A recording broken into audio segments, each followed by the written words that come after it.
perlawanan bangsa Indonesia terhadap kolonialisme dan imperialisme. Materi yang pertama akan dibacakan oleh Nadia. Perlawanan bangsa Indonesia terhadap kolonialisme dan imperialisme. Ringkasan perjalanan panjang raya Nusantara menolak penindasan kolonial dan kekuatan imperialis dari perlawanan bersenjata lokal hingga gerakan nasional yang terorganisir. Presentasi ini menyorot motif bentuk perjuangan tokoh kunci dan warisan yang membentuk kemerdekaan. Materi yang kedua yang akan dibawakan oleh Raisa Witri. Latar belakang perlawanan, motif dan pemotif. Kualifikasi ekonomi, mantan bangsa, monopolia, perdagangan dan pajak berat kemiskinan petani dan penurunan kesejahteraan lokal. Pemindahan politik dan budaya, pembatasan kekuasaan lokal, pembubaran struktur adat dan intervensi budaya medis,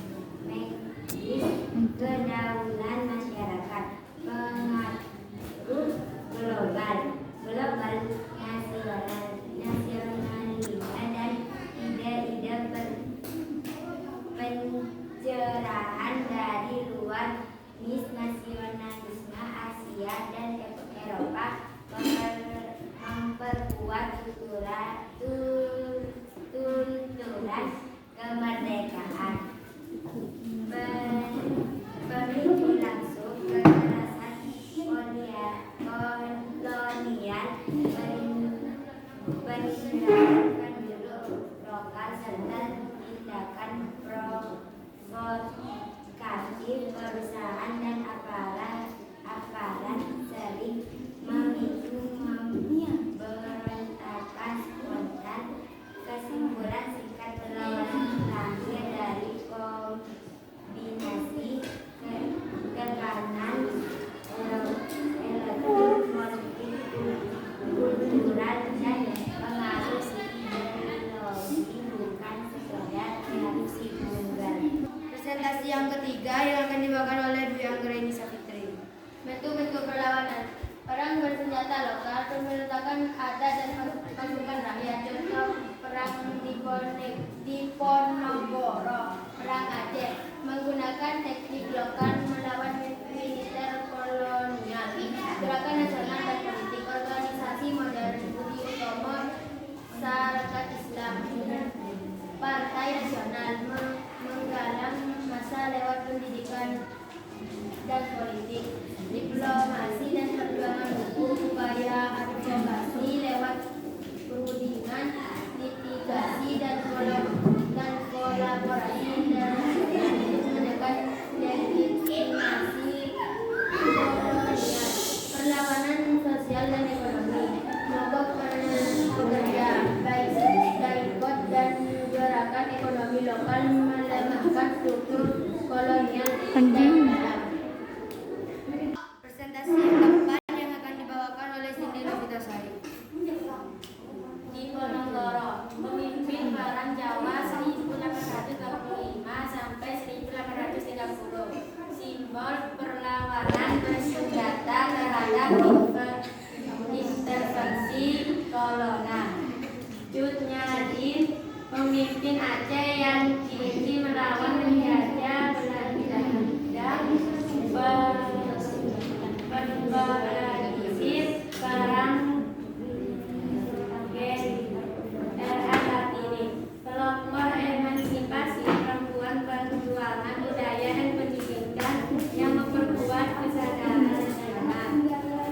Soekarno, arsitek kemerdekaan melalui politik massa, diplomasi dan proklamasi, mengimun transisi menuju negara kemerdekaan.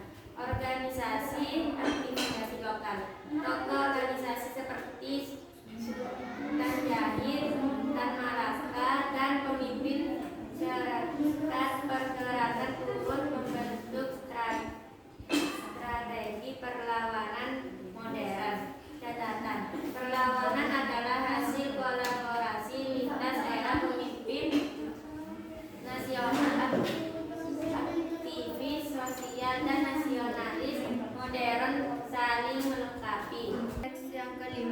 akan dipresentasikan oleh Mas Sarah. Dampak dan kemasan perlawanan Gadis Kemerdekaan Indonesia. Terbentuknya identitas nasional. Pengalaman kolektif melahirkan rasa kebangsaan, bahasa bersama, dan simbol nasional. Kemerdekaan politik. Puncak perjuangan proklamasi 1945 dan perjuangan diplomasi militer hingga pemangkuan kedaulatan. Transformasi sosial ekonomi. Pembongkaran struktur kolonial membuka ruang reformasi tanah. Pendidikan dan pemerintahan nasional. Warisan pendidikan dan budaya. Nilai-nilai perlawanan kemandirian, solidaritas, dan semangat kritis mengalir ke generasi penerus. Tinjauan akhir perlawanan terhadap kolonialisme dan imperialisme bukan hanya rangkaian konflik, melainkan proses pembangunan bangsa yang memberi fondasi untuk republik modern. Cukup sekian presentasi dari kami.